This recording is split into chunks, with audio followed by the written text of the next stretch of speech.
Got the frame okay? Yeah, I'm just gonna. Yeah, that's just my bones. I'm old.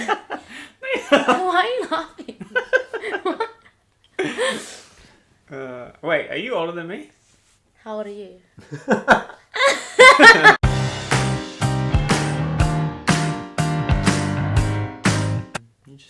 Interesting. I guess what I'm taking away is like different structures or visual structures you can use to organize ideas and how to facilitate students to, by doing that structure, that you actually, what you're doing is you're organizing their knowledge into a... So for maths, how do you guys approach that idea of comparison? Comparison, but also helping the students organize their notes and their thinking, and because we often use tables or Venn diagrams for those sort of connections. Because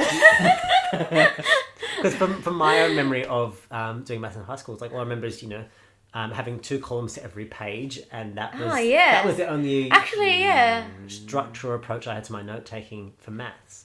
What would you do with your students? Yeah, still do columns. Yeah. I guess you can do the columns. Sometimes I think people use columns to get students to write their notes down the page. Okay. Yeah. And then what's on the other side? Oh, as in you just have 2 columns every page. So Yeah, as in you walk down this column. Write the notes down. Okay. Yeah. So stop just doing equations as in this. Because English is like going across, whereas you're going like that. Yeah, because the equal sign just carries down to denote equality. So you don't want an equation written this way. Yeah, gotcha. But that's also a shift that I think comes from like primary school to secondary school. Okay. Because in primary school things tend to go this way. Yeah. Whereas in secondary school you start to build this idea of equality. Interesting. So one of the things that I can't really think of one that I've seen ubiquitously in different math teaching experiences talking to people. One of the ones that I know I'm starting to try out with my students is with problem solving tasks where, so I would define that as a situation where the process of determining the answer is not immediately obvious, and so the student has to work through either too much information, too little information. They have to make decisions about where to start, where to look. They might oftentimes... And would they be like sort of comparing what they like?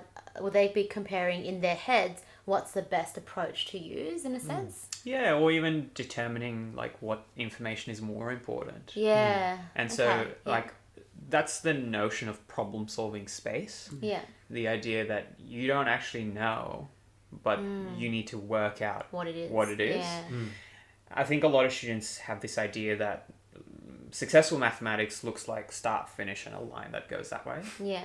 And that's actually quite detrimental to think that all forms of mathematics are like that. Yeah. There are really discrete processes, like, for example, the addition algorithm, which can look like that. And so, going back to the question, like, how do you structure a page so that you have enough space for, understanding and exploring, but also you have space for, making mistakes and checking?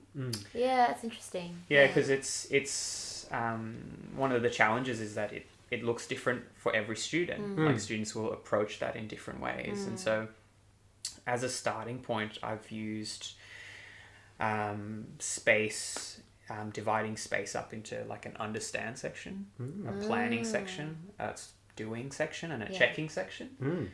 And they're organized. That's really cool. Yeah. Yeah, and the amount of space is organized into how much space you'd actually need and how much time you need to spend on that. Oh, good. But I think like that's just one example. Yeah. That's could potentially looks you could use across all of math. Yeah. And what I see that's really good with that sort of was planning and then doing. Understand, plan, do, and check. Yeah, and I think that's what's really good is that I know that some students are afraid to write mistakes down. I think that if you've got these specific areas that say that it's okay to make mistakes, it's okay to write your thinking, I think what's going to happen, and you can probably comment on this as well, is you get the students who are scared to write or too afraid, they actually just put something down. Yeah. Do you find that's right? I think a big part of, and maybe this, I'd love to hear for English as well. Yeah. In math, there's this, I guess a property of mathematics is that there's often a right answer, which also implies that there are wrong answers as well. But actually, it's really helpful as an educator to not think about if it's right or wrong, or instead to consider what conception or what knowledge system the student is acting within to come up with that piece of work, and to really analyze it subjectively. As a student, they can't do that because they can only see their knowledge system.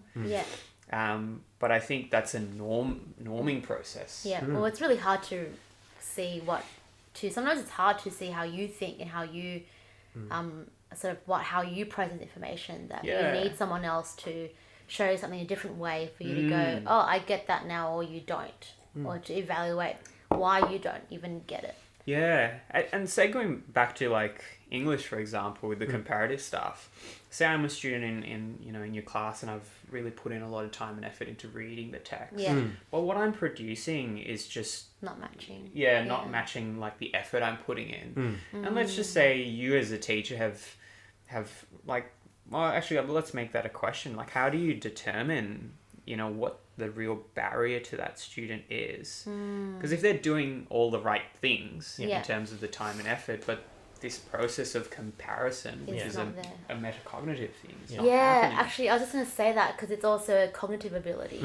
And there are some students who need more time to actually match that level of comparative skill. Because it is, I feel like it's almost like a maturity thing, or like how our brains are wired as well, just to an extent. I think by doing a variety of tasks, we can sort of pick up where the barrier is. So for example, using like that block approach for an essay, if they can write a paragraph on a single text, on each text, but not on both texts simultaneously, that would highlight to me, yes, they've read the text, they've put in that effort, but they're just struggling to find those connections. So then that's what I need to focus on with that student. And if it's instead, they can't, they at this point, they can't write a paragraph on both of them, nor each text individually.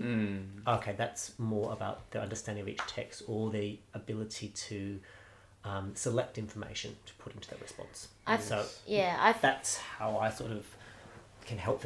I can try to figure out, diagnose. Yeah, exactly. To me, what that sounds like is with the comparative unit in English and EAL, and even just comparisons in general in other subject areas as well, is that the first step is really understanding the ideas, and the second step is your ability to put those ideas together. Yes. And I think that's when it's hard. So in essay writing, the first step is understanding the text and the ideas that it has. And then the second challenge is really writing that in an essay format. Because there are some students where I can speak to about a text, and they know a lot about the characters, about the themes, but for whatever reason, when they start to write it in an essay structure, it's not translating. And I think for me, as a teacher, to help them, that's when you have sentence stems that come in, scaffolding, like structure for the essay. Those three things are meant to sort of help them to make their ideas go from in their head to on paper. Okay. So scaffolding, sentence stems, and structure. Are those all like tools to help the writing process? How do you help the thinking process? I think one that I use is like the visualization of color coding. So when you're looking at, I don't know, 2 excerpts or passages, and you have a color code for essay and character, without even thinking explicitly about what you're comparing, just say highlight the 2 characters in the same color for both of the passages. And then after you've done that, have a look at, so it's like that visualization on paper, and then looking at, okay, what is the characters doing that is similar?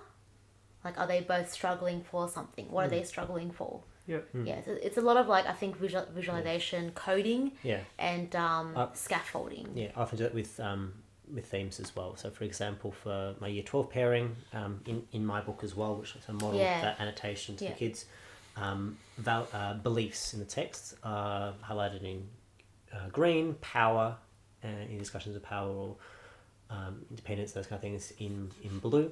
And that way, when they're going through and if they're taking notes on these passages, straight away I think, this one's talking about power in this way, this one's talking about power in that way. I can see that connection. I can prompt myself to think about that connection because they're in the same colour. I see. And now I've got these two sentences or passages or whatever that are talking about a similar thing. Now I can start to question, are they similar? Are they different? Why are they doing that? And what that sounds like to me is like, you know how you brought up like in maths, there is no maybe clear criteria, so the kids get stuck. As English teachers, we give them what that clear criteria is. So we give them, here are the two characters, or here is a theme. What does it look like in chapter 1 here or in chapter 10 here? So it's that criteria is really scaffolded, so it's a starting point for all students, and then you'll find that your sort of brighter kids or the kids that understand the text more will be able to take it away and say, I remember actually in this other part of the novel this happened as well, and then bring that idea in. And I think, like, for me as an English teacher, I feel like the more that kids talk with each other and work in groups, further extends their capabilities in English. Yeah, I'd agree. There's some students who are reluctant to talk. Either because some of them are viewing VCE as competitive and I've got to do better than my peers. Some of them it's that sort of fear of saying the wrong thing that almost paralyzes them, either in their writing or in their conversation. But really trying to emphasize that for English, there are hundreds of different interpretations you could make about the texts. There's not one right answer. You can make mistakes. You can make mistakes about the text in terms of misremembering details or those kind of things. But basically, if you can support your claim with evidence or so in English, a lot of people will say there's no one right answer, and there's usually more than one right answer, but it's how you use the evidence in the text to support your analysis. So because I've had students in the past who've made an analysis about a text about a certain character, and they've either had no evidence to back it up, or the evidence that they have used does not suit their analysis, and in that way it's also incorrect to say that. So you wouldn't be necessarily penalising their understanding of the text, but you would their structure of their response or their writing skills. That's the issue there, potentially in that kind of a case. But there are just some mistakes they do make as well, as always does happen. All right, well, thanks for listening, and please, if you have any questions, please post them in the comments below. Or if you don't want your name attached to the comments and to remain anonymous, just send a message and I'll keep that anonymity as well. If you have anything that you'd like to share and add to our conversation, please do so, and I'll catch you later.